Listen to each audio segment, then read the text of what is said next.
to you. You. Good morning. Good morning to you. Good morning.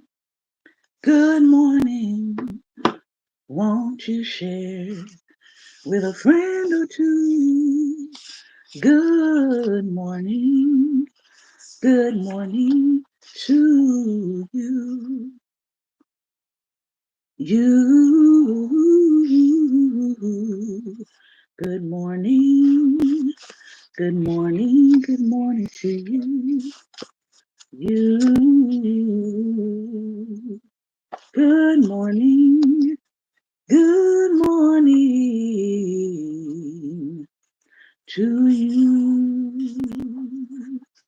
And many more. Good morning, good morning, good morning, and welcome, welcome, welcome to Daring Dialogues. I'm your host today, Shante Charles, and it is Wednesday, Relationship Wednesday. I hope that everything is going well for you. I hope that you are doing well, both in body and soul, and most importantly, in spirit. Today we are picking back up with our reads by Dr. Nedra Glover Tawwab, talking about boundary setting, both for yourself and also for your family relationships. We are going to let's start with the harder topic coming from Set Boundaries, Find Peace, a guide to reclaiming yourself.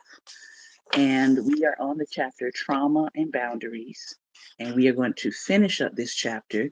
And then hopefully, if we have time, we will head over to this book here, Drama Free, which was about family dynamics. And we will finish up this chapter. But if not, hopefully, we will complete that chapter next Wednesday if we don't get to it today. Um, and I think that this seems to be a very good topic. Um, I think this topic is displayed in a recent television series that I am currently watching. I'm about 2 episodes away from finishing it. It just came out. It is on Netflix and it is called Forever. It is a novel adaptation. The novel, I think, is by Judy Blume. Now, I've never read any of Judy Blume. I didn't read any Judy Blume works when I was a kid, but this is an adaptation of her novel, and it is cast with Black characters and a Black family. So it's a very, very interesting setup. And in the series, I won't tell you about it for those of you who have not seen it, but in the series, it deals with shame and guilt after trauma. So I want to read what she talks about here when it comes to trauma and boundaries. Um, and she's talking today about shame and guilt after trauma, how secrecy impacts the ability to communicate your boundaries, how trauma scenarios impact our ability to implement boundaries, and then self care. And good morning, good morning, good morning. So maybe you have not dealt with shame or guilt after trauma. Maybe you feel like you have not had any traumatic experiences, but I guarantee you, at least 1 to 4 people around you in your immediate circle has dealt with or have dealt with some sort of trauma. Somebody you're in relationship with has probably dealt with some sort of trauma, and some of those people may not have ever told you. They may still be coming to the point of realization that, hey, I was traumatized. And so I think for anybody who's in a relationship, whether it is romantic or platonic or just a friendship, I just think that this is overall good information to have, because sometimes we don't know what to do when somebody is dealing with shame or guilt or trauma. So let's get into it. Brene Brown says, owning our story can be hard, but not nearly as difficult as spending our lives running from it. Embracing our vulnerabilities is risky, but not nearly as dangerous as giving up on love and belonging and joy. the experiences that make us the most vulnerable. Only when we are brave enough to explore the darkness will we discover the infinite power of our lights. Now, some people call this shadow work or sort of dealing with those things that have happened to you in your past that have not been so good for you. Some people call this, which is another part of the work that you want to do for yourself, some people call it mirror work, where you are facing yourself. You're facing the things in your life. You're facing your traumas. You're facing your fears, all of that. Okay. The writer here says vulnerability is our ability to share who we are with others. Now, what concerns me sometimes is how much people um, are vulnerable in a social media space, but they're not vulnerable with the people in their actual lives. That's concerning. Vulnerability is our ability to share who we are with others. And sometimes when people are sharing these vulnerable, tender spaces online, they're actually opening themselves up to people who can't handle their vulnerability. They're opening themselves up to ridicule for the vulnerability. And sometimes, depending on what happens in the scenario, it can make it better for that person because if the people listening to their story have empathy, right, it can go a completely good way for them. But if they open up in a vulnerable space and they are at the time dealing with people who don't have empathy, and the majority of those people don't have empathy while they're trying to be vulnerable, it can make things worse.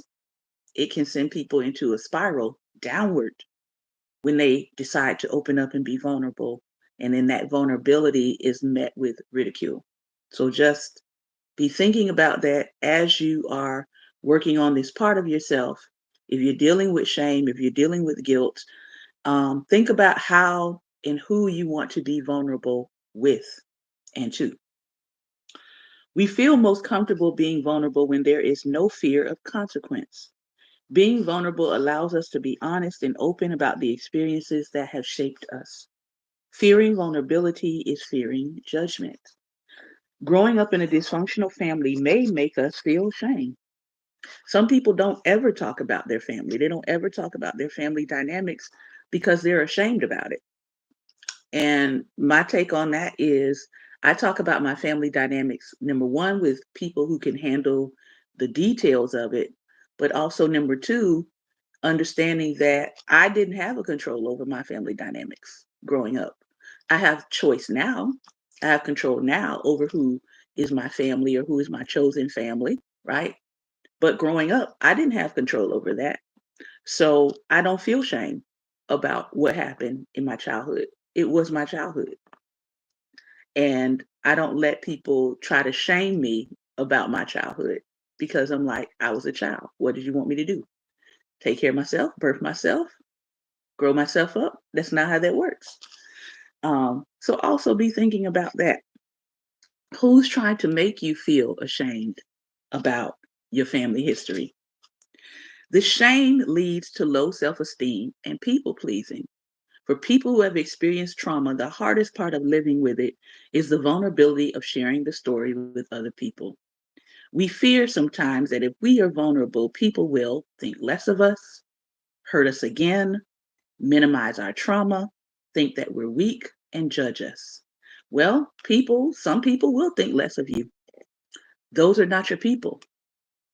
That's what I've come to realize.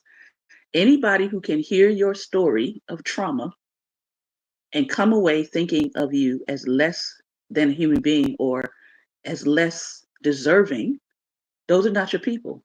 That eliminates you from thinking that those are your people.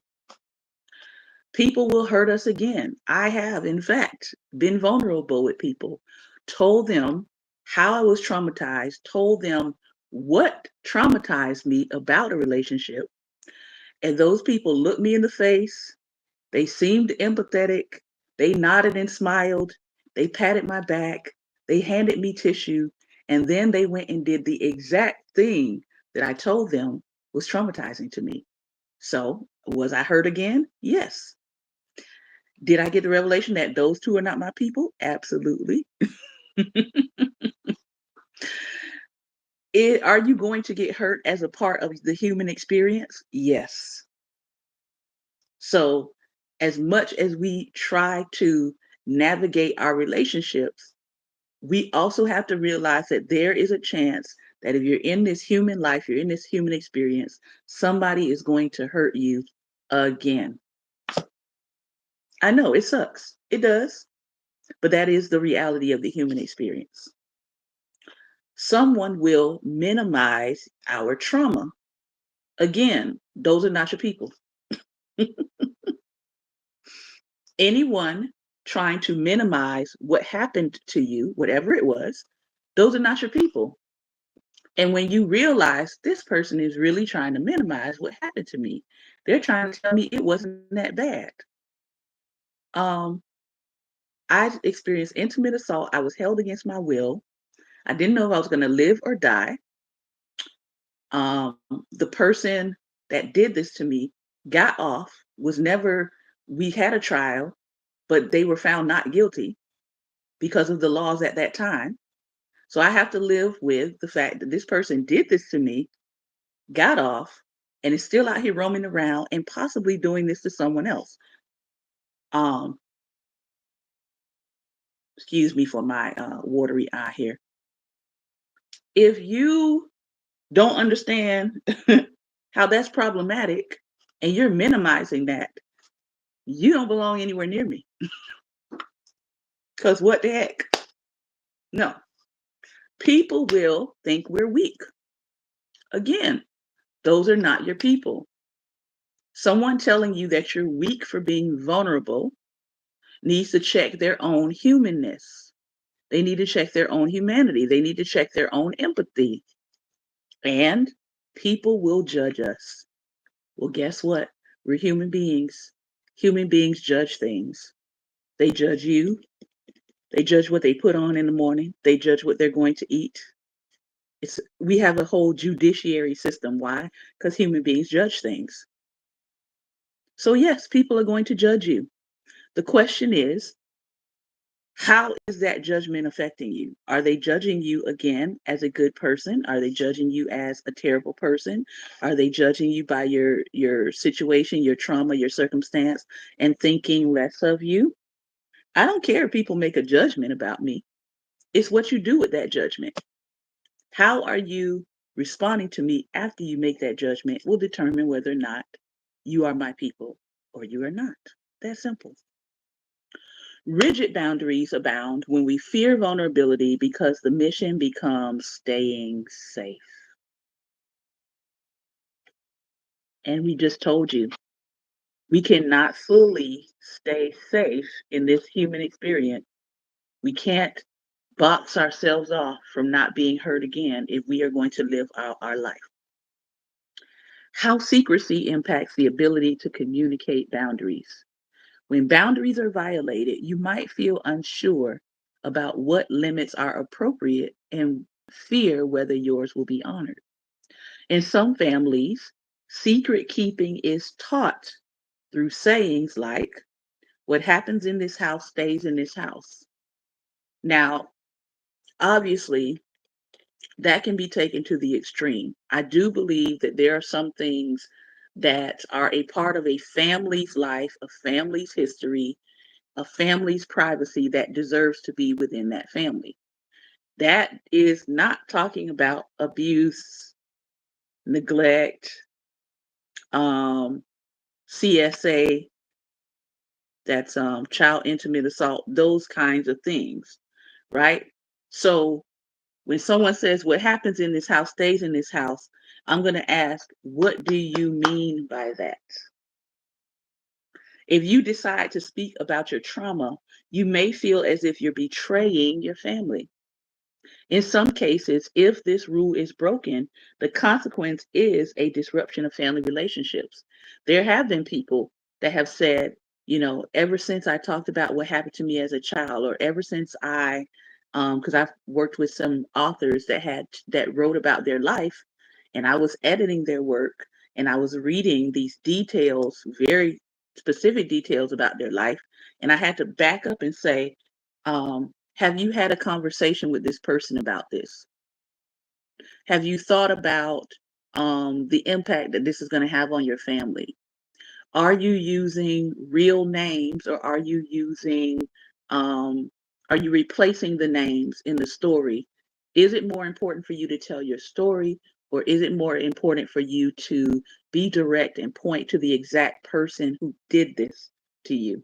I've had to back up and ask my clients that question. And some of the clients have said, you know, I want to go ahead and tell my full story, um, unrestricted. I'm naming names, I'm naming people, I'm naming churches, I'm naming cities, I'm doing it all. And then I've had to say, well, if you do that, just remember that you're setting yourself up for a possible liability. You're setting yourself up for a possible lawsuit.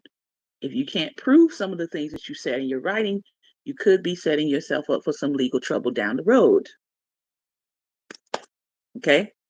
But yes, there has been times where consequences comes with disruption of your family relationship. That person has come back and said, I wrote this and my family relationships have not been the same. Um, I told this and now my family members won't speak to me. I don't get invited to the cookout. I'm not contacted when something good happens in the family. Um, I'm not given that invitation to the holiday gatherings. I don't know what's going on because no one talks to me anymore. So yeah, that could be a fallout or a consequence of sharing. Okay. When domestic violence is present in a relationship, telling friends or family about the abuse can seem like a betrayal to your partner. You might be aware that your partner's behavior is inappropriate, but you still may not be ready to leave. Telling someone could prompt others to push you to act. A person, again, in a domestic violence situation, domestic partnership, again, having worked with people who have been in those situations and experiences, there's a lot to think about before leaving, actual leaving. Have you told this person you plan to leave them? Do you have a plan for leaving them? Do you have a plan for leaving them? Are there people that are connected to both of you that might,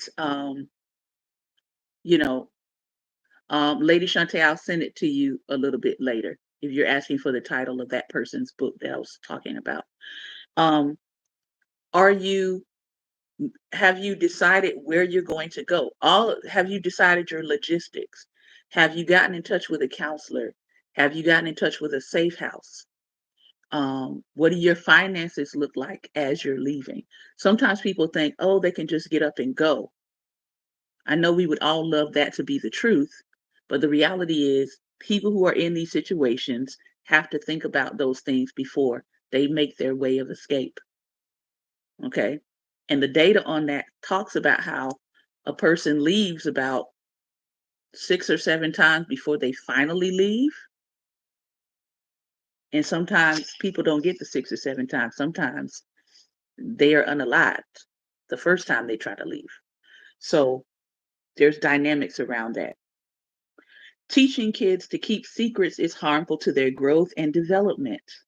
The bottom line is that children and adults should be safe to talk about what happens in their homes. And we're specifically talking about in the context of trauma and illegal things. All right. How trauma scenarios impact our ability to implement boundaries. The book I'm currently reading is Set Boundaries and Find Peace by Dr. Nedra Glover Tawwab. How trauma scenarios impact our ability to implement boundaries. Number one, in your relationship with your partner, whenever you try to speak up for yourself, your voice seems offensive or stupid. During disputes, your partner calls you names and belittles you. Result, you may stop speaking up with your partner and others because you want to avoid the conflict. Number two, as a child, when you tried to share something with your mother, she ignored you or quickly tried to get you to stop talking. Even in cases where you may have needed support, such as issues with your children at your school, your mother wouldn't react. Result, you develop the belief that your voice doesn't matter. Therefore, you keep things to yourself. Number three, you were intimately assaulted in college. The perpetrator said, "No one will believe you because you were drunk." Result, you never drink again and you don't date because you don't trust yourself or other people. If you've experienced codependency, sexual abuse, physical abuse, verbal abuse, emotional neglect, or physical neglect, you may have challenges with caring for yourself when it comes to self care. Taking care of yourself looks like setting manageable expectations around caring and being present for others, maintaining your mental health, operating in your role as child instead of parent to your parents, operating in your role as sibling instead of parent to your siblings, asking for what you need, spending holidays doing things that you enjoy, giving people the space to care for themselves, checking in less often with people who drain your energy, figuring out who you are separately from what you were made to believe about yourself. There are a lot of people who need to do some mirror work. They need to think about, who am I to myself? Forget what other people say I am. Put that on pause. Some people need to put it on pause for about 30 to 90 days and focus on, who am I to myself? Who do I say that I am? What do I know about myself? Because one thing I know is that sense of self, once it is built up, once it is strengthened, once it is secured, once it is fortified, it helps you in separating what people's projections are onto you versus who you know yourself to be. A lot of people are swimming, drowning in other people's projections of who they are. They have not yet come to who they are themselves. And because I see it every day, it pains me because I'm like, are you living for who you are? Or are you spending your whole life living for who people say you are or who people have projected you to be? Do you even know yourself? Because the signs are there that you don't know yourself, right? Not using your past as a reason to avoid proceeding with life. Ooh-wee. Taking care of yourself. This is what it looks like. Not using your past as a reason to avoid proceeding with life. Did I have a hard childhood growing up? Absolutely. Does my mind still go back to some of those hard times in my childhood? Last night, my mind was going back to my 9-year-old self and my 14-year-old self and my 17-year-old self.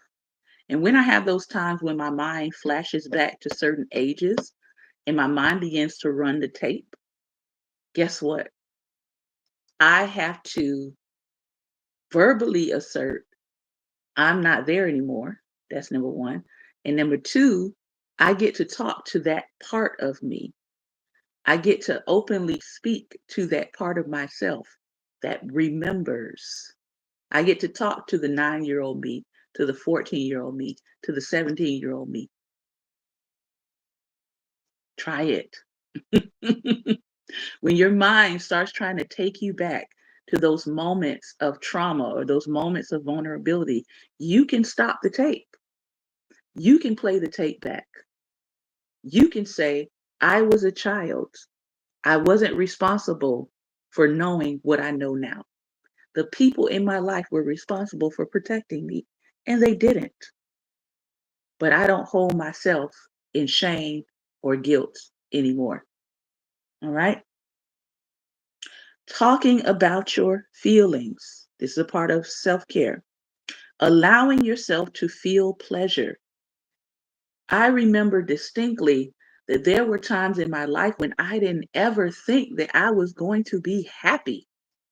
I wrote a whole poem when I was like 15 or 16, and I found it and I posted it online on my public figure page, Shantae Charles. I'm still have to go back and find where it is because I was like, I need to read that poem again because that poem was like a capsule of the desolation that I felt, the hopelessness that I felt.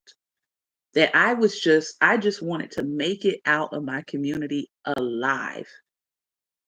I was hoping that literally I wrote in the poem, I hope that I will not die on the streets. I hope that I will not die um, being known as someone who is addicted to drugs.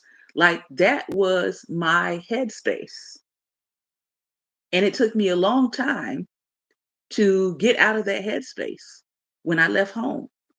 It took me a long time to stop ducking from cars backfiring because the environment that I grew up with, there was gunshots all the time. There was ambulances all the time. There were sirens all the time. There were overhead helicopters picking people up off the streets who had been shot up and trying to deliver them over to Jackson Memorial Hospital in South Florida. That was a constant refrain in my childhood. It was literally like a war zone. And people don't talk enough about the PTSD or the CPTSD of Black children in the ghetto. We skip all past them when it comes to childhood trauma. We go to everybody else, but we just skip past that, right? So allowing myself to feel pleasure is a part of my self care. Allowing myself to enjoy life is a part of my self care. Good morning to those of you coming in. Sharing the truth of your past without sugarcoating your experience. I tell my husband all the time, there are certain films that he watches that he has no connection to the violence in those films that I cannot watch. I can't sit next to him and watch him. I'll put my headphones on, I'll go do something else. Sometimes I'll sit next to him, but I have to have my headphones on or I'm usually reading something because of the level of violence that I witnessed as a child growing up. There are certain things to me that just aren't entertaining. Gratuitous violence is one of them. So I can share the truth of my past without sugarcoating my experiences, and the people around me who, again, respect my boundaries, respect my story, respect what I went through, those are my people. It's not the person that will be dragging me to say, "Oh, just come on and watch it. It'll be okay." All right? So sharing the truth of your past without sugarcoating your experience. And Pastor Ben, we have some people down in the chat that are off topic. Being gentle with yourself, teaching yourself things that you weren't taught in childhood. There are some people, they just weren't taught certain things. Guess what I wasn't taught? Mm. And I consider this a survival skill. I wasn't taught how to cook. Every time I went to the kitchen, now for good reason, I was very clumsy child. At one point, I wound up inside of the stove. You heard that right. Inside of the stove, closed up in the stove at 350 degrees. Yeah, I gave my mom a run for her money as a child. I'm quite sure she had many breakdowns and went to God and was like, can I just keep this girl alive? Okay. But teaching yourself things you weren't taught in childhood. I wasn't taught to cook. So I had to learn through many trials and many errors how to cook, learning to enjoy your body. Some people have been shamed about their body their entire life. And so, guess what? People who body shame are not your people. Some people have shame around their skin color or their skin texture. Some people have shame around their hair or their hair texture. We're seeing this week all the gingers come out online. My sister is a ginger blonde. um, we're seeing people come out online talking about this whole thing about gingers and how gingers are treated a certain way. A lot of people talk about colorism, right? How dark-skinned women are treated, but a lot of people don't talk about color prejudice, which is what my sister experienced growing up. There were people in our community that literally disliked my sister because of how light she was. And people say, well, that's not a thing. It absolutely is a thing. It's called color prejudice. We just ignore it. There are people, there were people in my community at the time who wanted to beat my sister up. They wanted to attack her because they hated her that she was lighter than them. Yes, it was a real thing.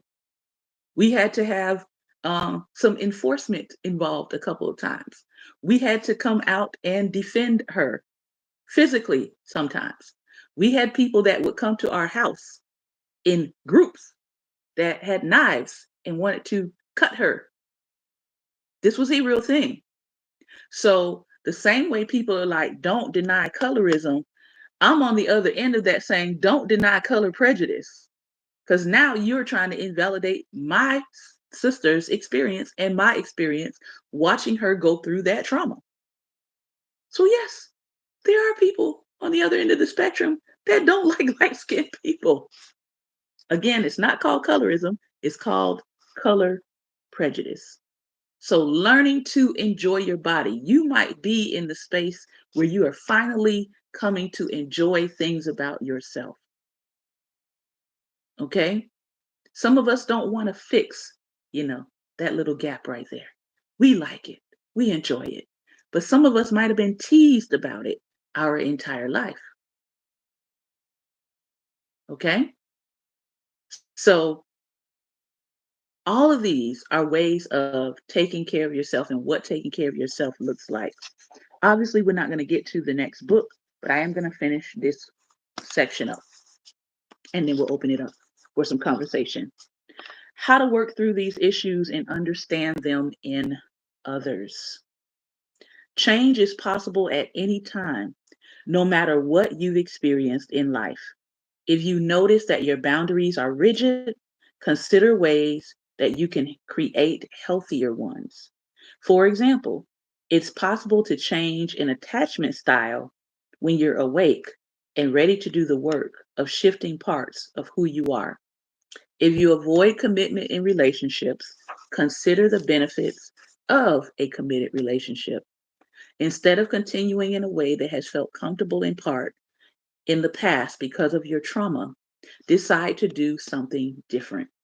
Start by sharing more with people who can be trusted. Ask others for help with things that you would typically do on your own.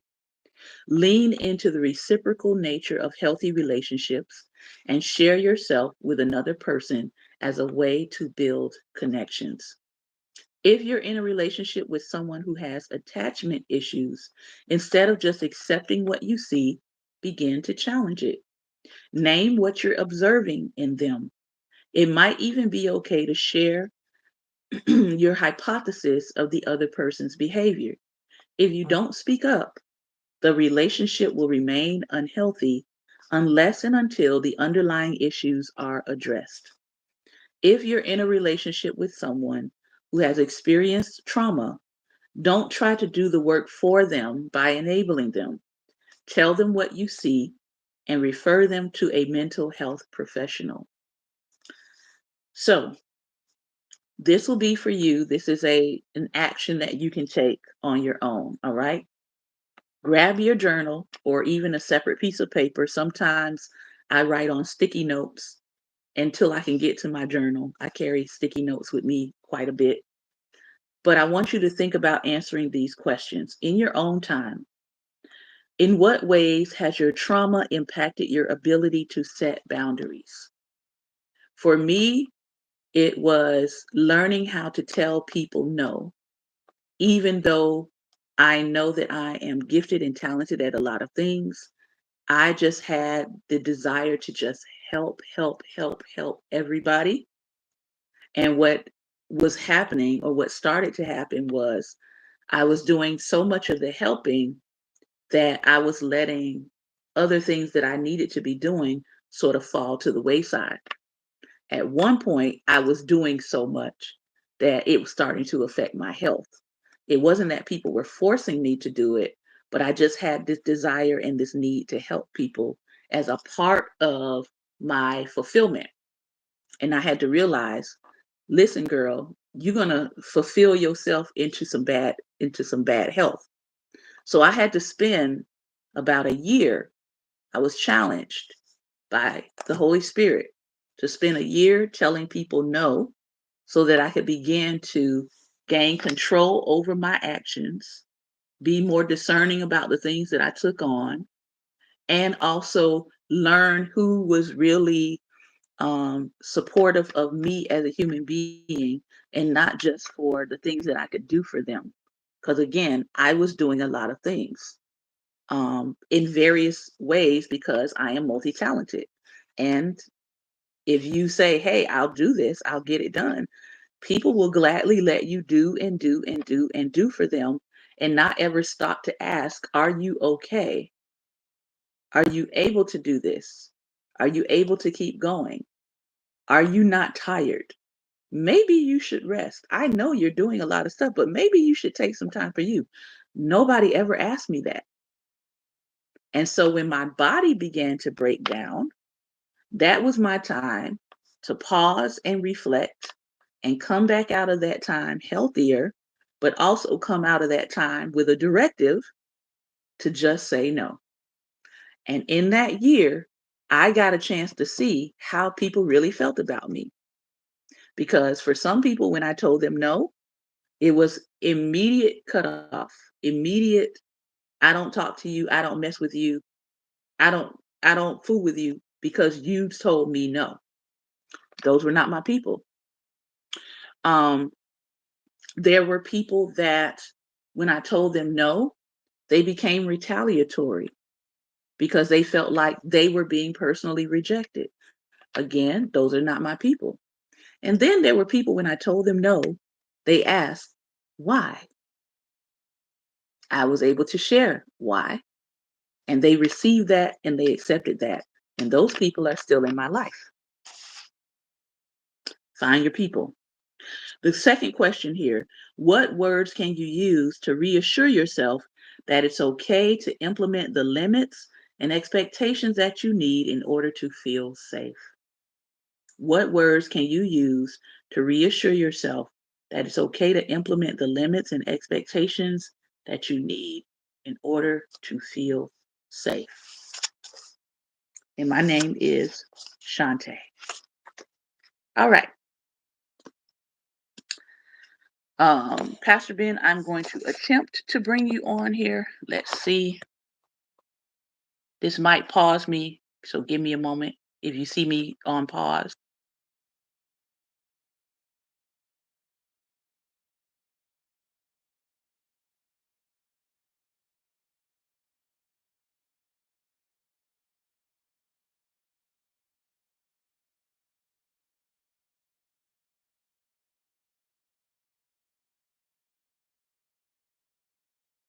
Okay. So I have sent you that link. Hopefully it will let you get in today without a problem. hmm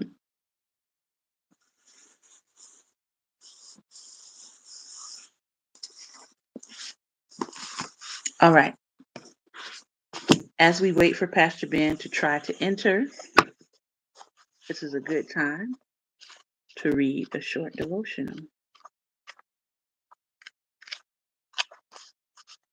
Today is, wow, and I think we're almost at the end because I started this last May. So we're actually going to end this devotional. Huh, let's see.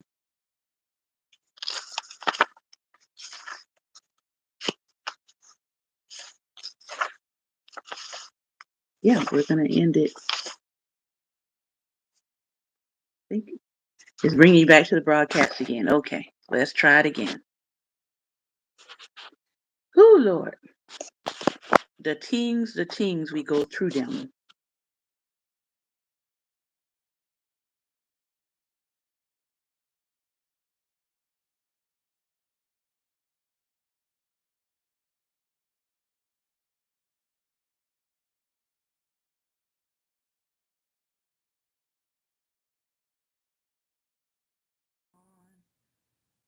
All right. So I have I've given you two different links. Try both of them. See which one works. Yeah, so we are going to, looks like we're going to end this devotional May, June. June. Yeah, we're almost there. All right, today is what's today? 13th, 14th? 14th, I think. 14th. Ooh, the topic is, who is your scapegoat? Each of us must earn our own existence. And how does anyone earn anything? Through perseverance, hard work, and desire. Thurgood Marshall, Supreme Court Justice. The Old Testament book of Leviticus describes the sacred custom of using a scapegoat once a year to atone for the sins, mistakes, and failures of the Israelite nation. In a solemn ceremony, Aaron, the high priest, would lead a goat to the outskirts of the camp. There he would place his hands on the goat's head and confess over it all the sins of the Israelite people. Through this symbolic act, the goat took on the sins. It was then allowed to escape and wander in the wilderness, presumably to die. The term scapegoat is still with us today, but it's not used in reference to the ceremony. Now people use it to describe what or who they choose to blame for their problems or mistakes. Some people make scapegoats of their parents. Others blame the government, the economy, the school, their company, or their boss. Instead of working on what is going on inside them, like we just talked about this whole broadcast, they try to blame what is going on around them. It's always easier and more convenient to assume that the answer or the blame lies elsewhere.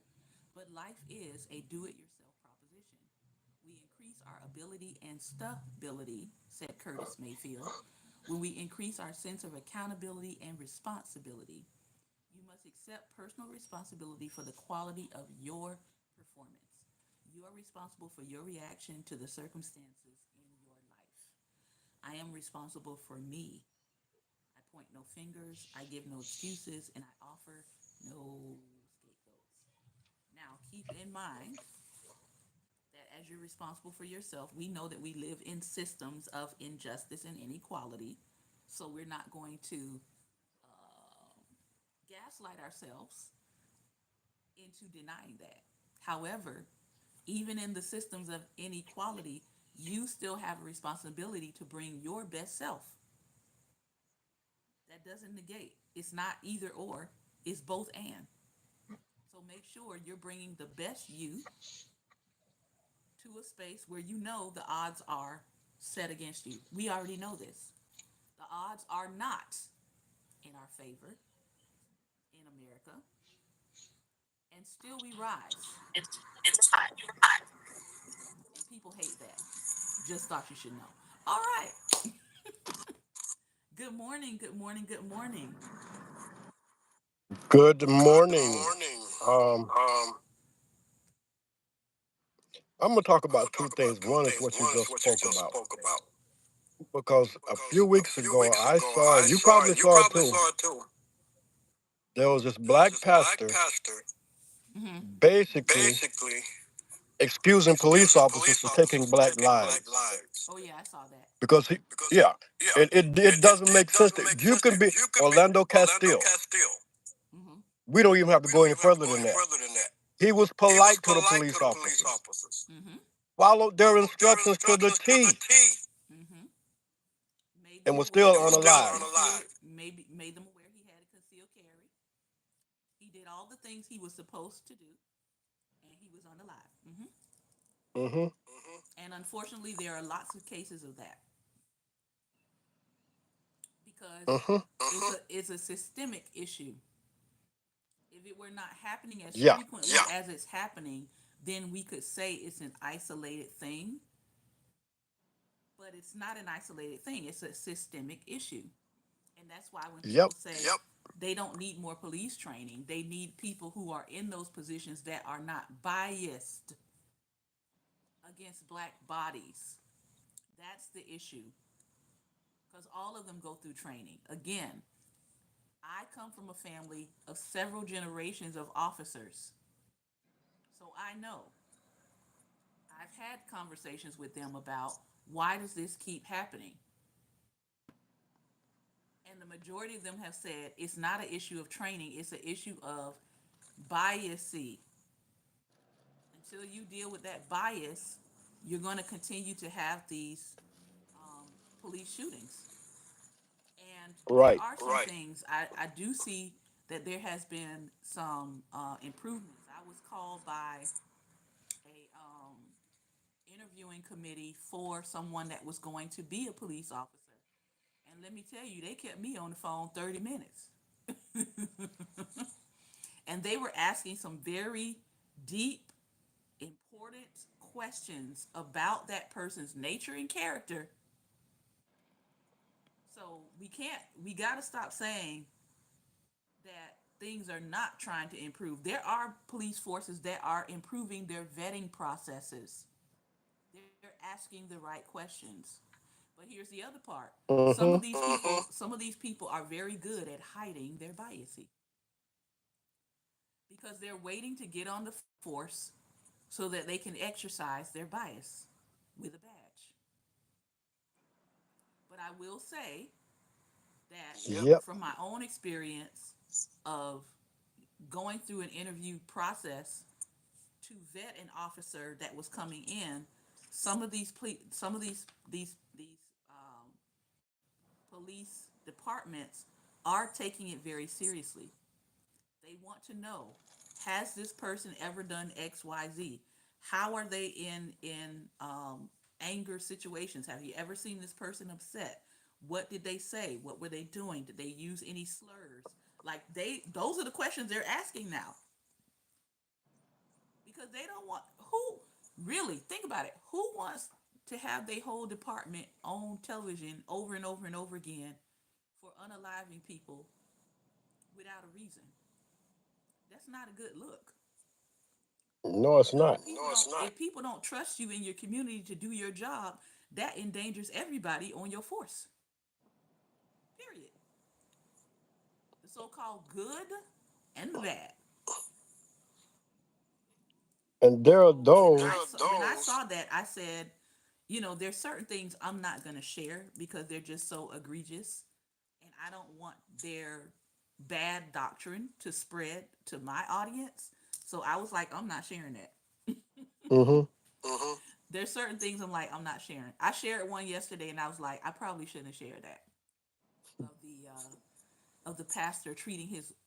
It looked like at first I thought it was an acting scene out of like the Color Purple. Okay, this is some super dysfunction.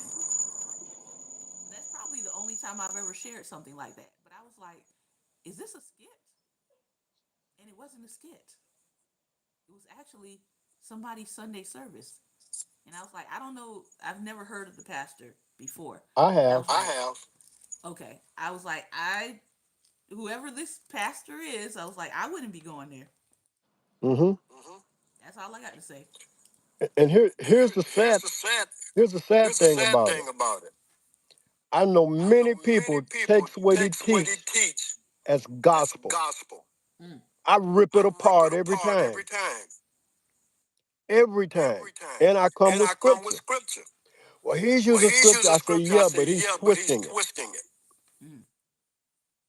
He's He's twisting it. twisting it. He's one of He's those one that of those teaches that that teaches that women need to be women need to be quiet in quiet in church. church. Oh gosh. Yeah. Yeah.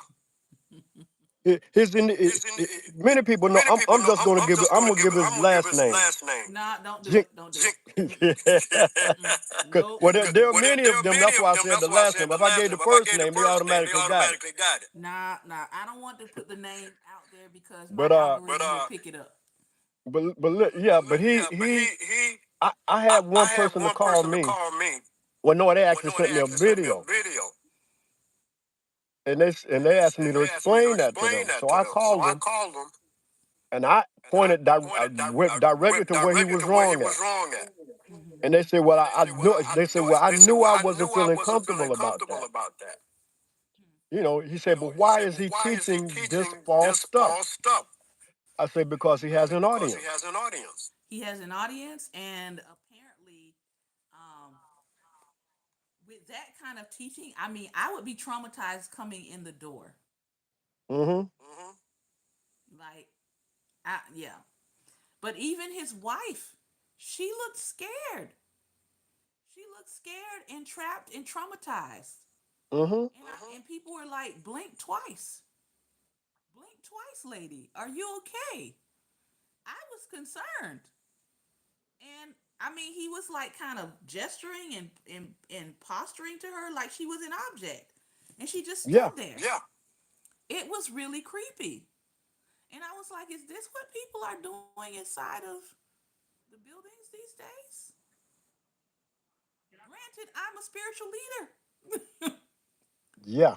Yeah. And so I was like, mm-mm. There's some spaces you could not pay me to go in. You couldn't pay me to go into them. That's crazy. So yeah, we talk about again, we're today we're sort of talking about trauma. That is traumatizing. That is traumatizing. People should not be going into a spiritual space and encountering trauma or having trauma induced upon them. Now, I got a lot of my spiritual upbringing, I will say, and training through the Church of God in Christ. I will say the Church of God in Christ does a better job at some things, but there are some things that were traumatic, Mm-hmm. even in the Church of God in Christ. Mm-hmm. The Church of The God Church of also. God also. And there are lots of people I respect still to this day that are part of the Church of God in Christ. But trauma inducing things did occur. Healing took Mm-hmm. place, but also some trauma took place too. And I know this is not our spiritual day. We're gonna get to that tomorrow with this Pope. Ooh, people let me have it yesterday. People let me have it. But we'll talk about it. We'll talk about it tomorrow. And I think that'll be a good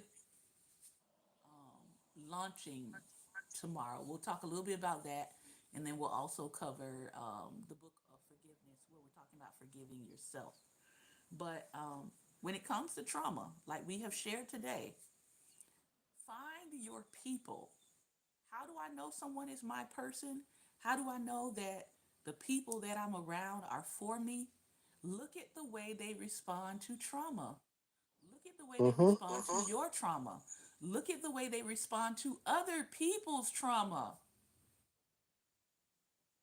There's a trial going on right now. I'm not even going to touch that. I don't want to have nothing to do with conversing on that trial. I don't. There are a lot of people who are going to discuss it, they're going to dissect it, they're going to talk about the testimonies, that kind of stuff. I would prefer to process it by myself cuz some of it hits home for me. Mm-hmm. But I'm looking at how people respond to the trial. I'm paying attention to how people are responding to the victims. I'm paying attention and listening to whether or not people are making jokes around this thing. Hold on one second. Hold on.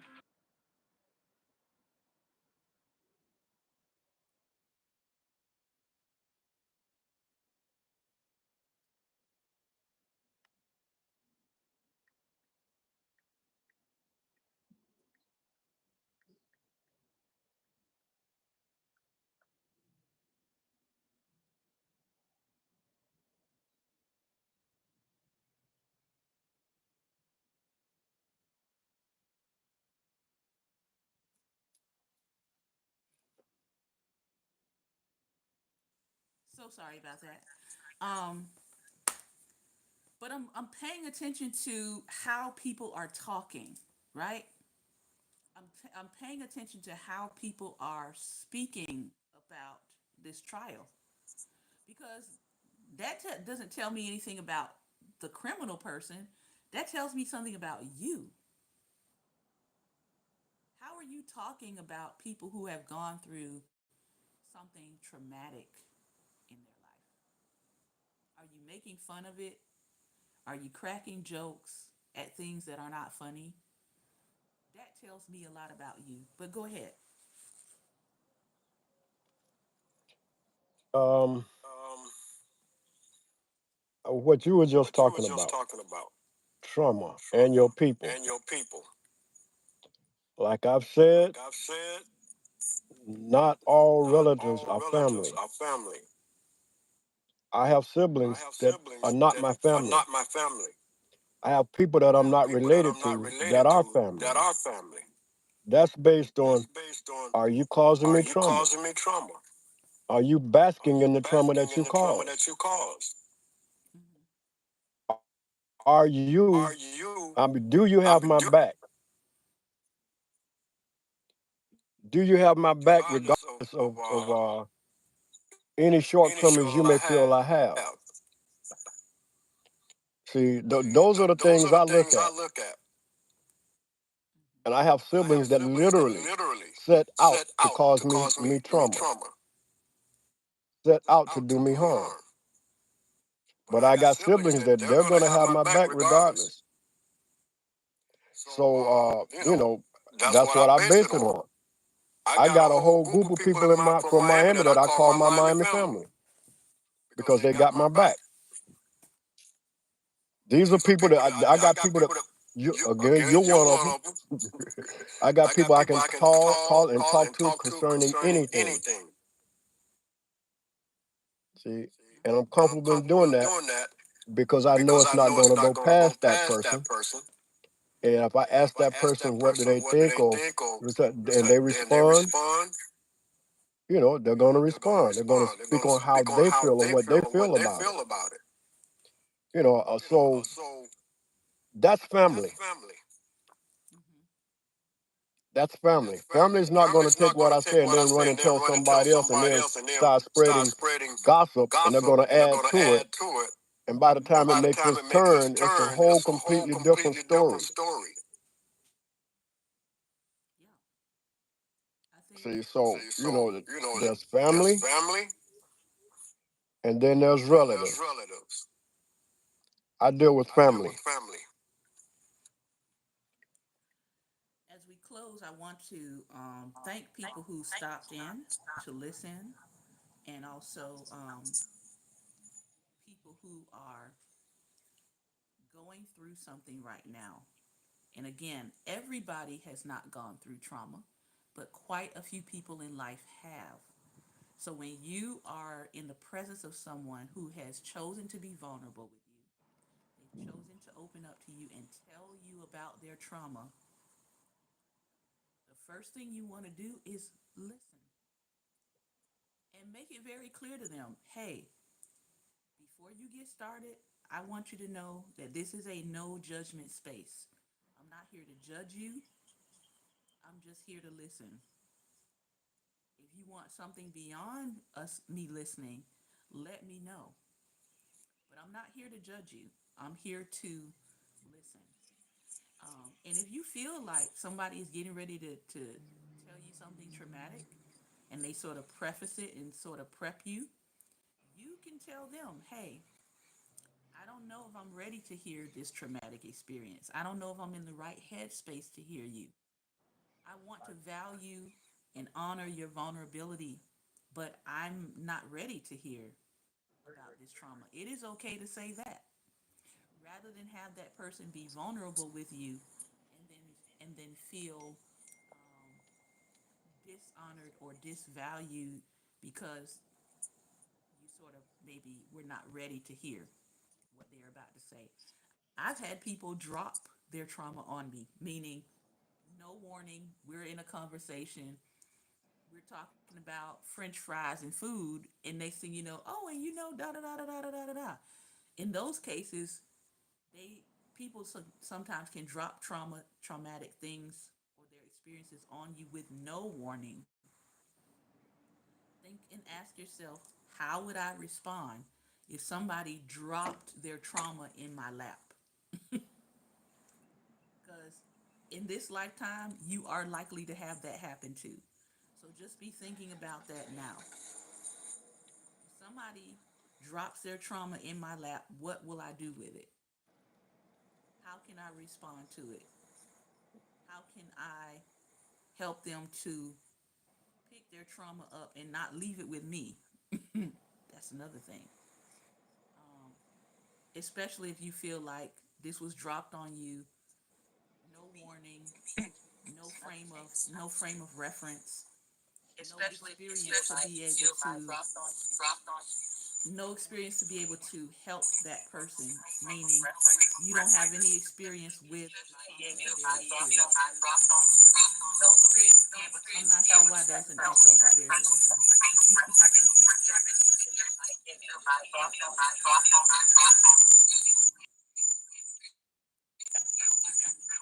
Do you have two devices on? I'm not sure. Okay, what was that? I can barely hear you. I was saying I was getting an echo and I was asking if you had two devices on.